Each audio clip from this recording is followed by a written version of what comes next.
Mga ka-farmers, ito na yung luto ng bata. Ayun oh, maayos naman yung pagkaluto oh. Ilagyan po lang niya ng sutanghon. Tapos may manok pala to, manok, tapos patula. Ayun oh, may sahog siya manok. Magaling magluto tong bata na to. Bilib ako. Tapos sabay siya nagsaing. Ito sinaing niya oh. Nahilaw-hilaw nga yung sinaing niya kasi kulang sa tubig. Lagyan na lang namin tubig.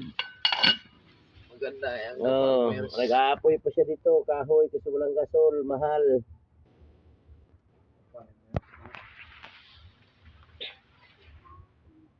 Yan ang luto niya, tikman natin yung luto niya kung maayos ba. Be?